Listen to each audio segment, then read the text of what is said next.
मध्य प्रदेश के सिंगरौली में 6 लाख पेड़ों पर खतरा मंडरा रहा है। और यहीं पर ना विकास और विनाश की जो दशकों पुरानी बहस है वो एक बार फिर से छिड़ गई है। एक तरफ है एक बड़ा प्रोजेक्ट और दूसरी तरफ है आदिवासी। तो कोयले और जंगल की इस लड़ाई में असल में दांव पर क्या लगा है, चलिए आज इसी को समझते हैं। ये जो लाइन है ना, ये सिर्फ एक लाइन नहीं है। ये उस टकराव का, उस कॉन्फ्लिक्ट का सेंटर है जो आज सिंगरौली में हो रहा है।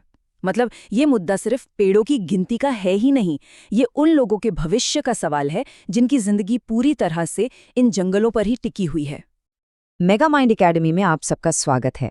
आज हम सिंगरौली के इस बेहद जरूरी मुद्दे की पड़ताल कर रहे हैं। एक ऐसी कहानी जो भारत में पर्यावरण, आदिवासी अधिकारों और विकास की बहस के बिल्कुल सेंटर में है। पता है, हम इस मुद्दे को इसलिए समझ रहे हैं क्योंकि सिंगरौली की कहानी एक तरह से पूरे भारत की कहानी को दिखाती है। यहाँ जो हो रहा है ना, वो ये तय करेगा कि हमारा देश विकास की राह पर पर्यावरण और इंसानी हकों को कितनी अहमियत देने वाला है। तो चलिए देखते हैं कि आज हम क्या क्या कवर करने वाले हैं। सबसे पहले सिंगरौली के वादे और उसकी हकीकत। फिर ये जो नया प्रोजेक्ट है, इसका विवाद क्या है, कानून, जंगल और अधिकार क्या कहते हैं, आदिवासियों की विरोध की आवाज क्या है, सरकार का क्या तर्क है विकास को लेकर, और आखिर में ये भारत के लिए एक बड़ा सवाल कैसे बन जाता है। तो चलिए सबसे पहले बात करते हैं सिंगरौली की, इसके वादों और हकीकत की। एक वक्त था जब इस जगह के लिए बहुत बड़े बड़े सपने देखे गए थे, लेकिन आज की जो सच्चाई है ना, वो उन सपनों से बिल्कुल बिल्कुल अलग है।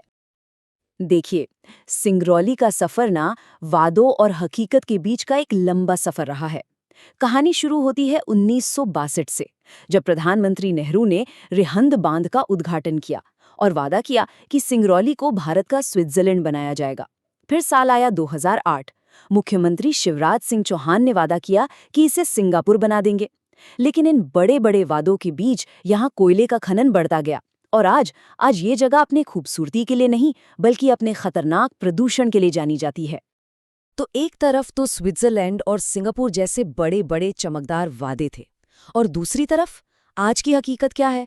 कोयले और स्लरी का डंपयार्ड, खतरनाक एयर पोल्यूशन। मतलब विकास के नाम पर जो हुआ वो कई लोगों के लिए विनाश बन गया। चलिए अब आते हैं आज के सबसे बड़े विवाद पर। ये नया प्रोजेक्ट आखिर है क्या, इसे कौन चला रहा है और क्यों इसके कारण इतना बड़ा बवाल खड़ा हो गया है? तो ये मामला है घिरौली कोल ब्लॉक का। इसे 2019 में एक नीलामी के जरिए अदानी पावर को दिया गया था। अब इसे ऑपरेट कर रही है महान एनर्जाइन लिमिटेड, जो अदानी की ही एक सब्सिडरी कंपनी है। टारगेट बहुत बड़ा है, हर साल 65 लाख टन कोयला निकालना, और इसके लिए करीब 1400 हेक्टेयर जंगल की जमीन इस्तेमाल होनी है। और यहीं से आता है वो नंबर जो इस पूरे विवाद के केंद्र में है, 6 लाख पेड़। इन जंगलों में साल, तेंदू और महुआ जैसे 160 से ज्यादा प्रजातियों के पेड़ हैं जिनके काटे जाने का खतरा है। बल्कि कुछ रिपोर्ट्स तो ये भी कहती हैं कि इनमें से लगभग 3 लाख पेड़ पहले ही काटे जा चुके हैं।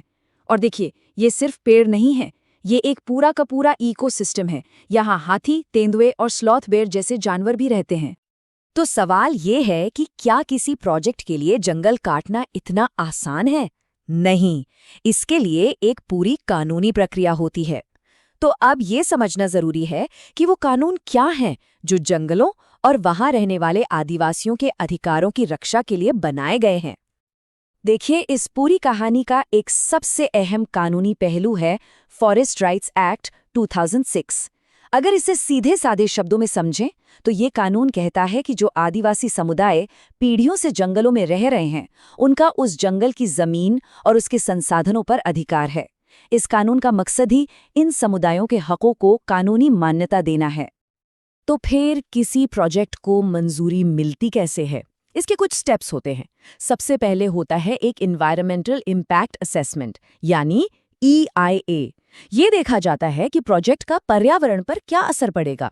फिर पेसा कानून के तहत ग्राम सभा, मतलब गांव के सभी लोगों की सहमति लेना, ये अनिवार्य है, मैंडेटरी है। इन सब के बाद ही फाइनल फॉरेस्ट क्लियरेंस मिलता है। और बस यहीं पर इस मामले का सबसे बड़ा पेंच है। जो गांव वाले विरोध कर रहे हैं ना, उनका सीधा सीधा आरोप है कि कंपनी ने ग्राम सभा की जो सहमति दिखाई है वो फर्जी सहमति है।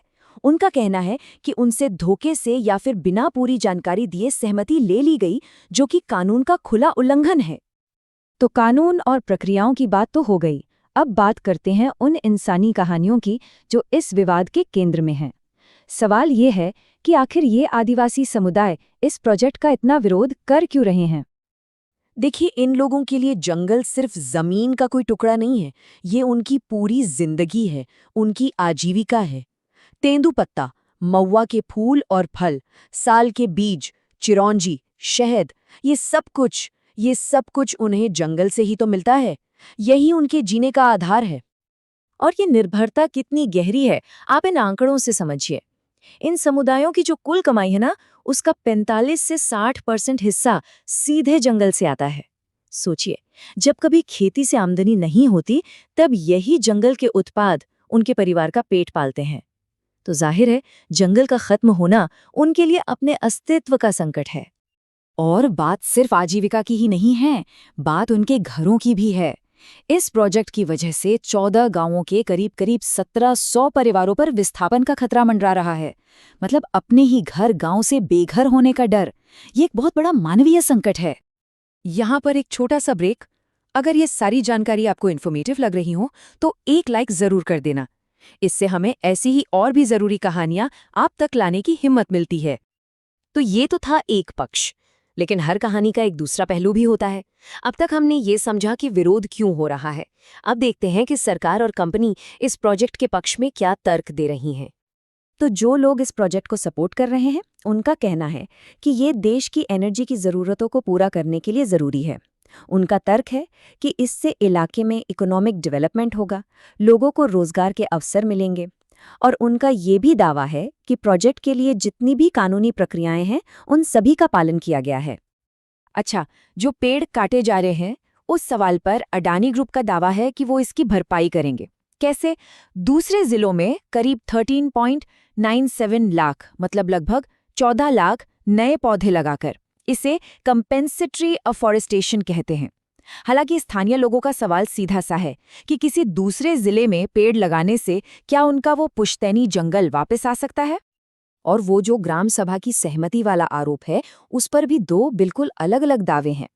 एक तरफ विपक्ष और गांव वाले हैं जो कह रहे हैं कि सहमति जाली है, फर्जी है।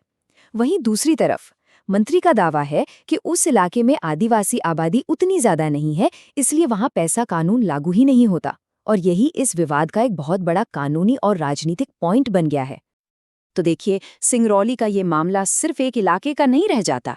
ये हमें एक बहुत बड़े और ज़रूरी सवाल के सामने लाकर खड़ा करता है कि भारत को आखिर कैसा विकास चाहिए और उसकी कीमत कौन चुकाएगा। अगर हम आंकड़ों पर नजर डालें ना, तो तस्वीर और भी साफ हो जाती है। आज़ादी के बाद से अब तक विकास परियोजनाओं के लिए भारत में 10 करोड़ से भी ज्यादा लोग विस्थापित हुए, मतलब अपने घरों से हटाए गए। और सबसे चौंकाने वाली बात क्या है? इन विस्थापित लोगों में 45% आदिवासी हैं, जबकि देश की कुल आबादी में उनका हिस्सा सिर्फ 8.6% है। ये पैटर्न बिल्कुल साफ दिखाता है कि विकास की सबसे बड़ी कीमत अक्सर किसने चुकाई है। तो असल में ये लड़ाई सिर्फ जमीन, जंगल और पानी की नहीं है। ये दो सभ्यताओं और जीने के दो बिल्कुल अलग-अलग तरीकों के बीच का टकराव है। एक तरफ वो सोच है जो जंगल को सिर्फ एक रिसोर्स, एक संसाधन मानती है जिसे निकालकर पैसा कमाया जा सकता है, और दूसरी तरफ आदिवासियों की वो सोच है जो जंगल को अपना जीवन साथी मानती है, जिसकी रक्षा करना ही उनका धर्म है। सिंगरौली की ये कहानी वाकई हमें सोचने पर मजबूर करती है। तो सवाल अब आप सबके लिए है, आपके अनुसार विकास और पर्यावरण के बीच एक बैलेंस, एक संतुलन कैसे बनाया जाना चाहिए? क्या कोई ऐसा रास्ता है जहां दोनों साथ साथ चल सकें? आपकी इस पर क्या राय है, हमें नीचे कमेंट्स में जरूर बताइए। और हाँ, अगर आप ऐसी ही और भी जरूरी पड़ताल देखना चाहते हैं तो मेगा माइंड एकेडमी को सब्सक्राइब करना मत भूलिएगा। शुक्रिया।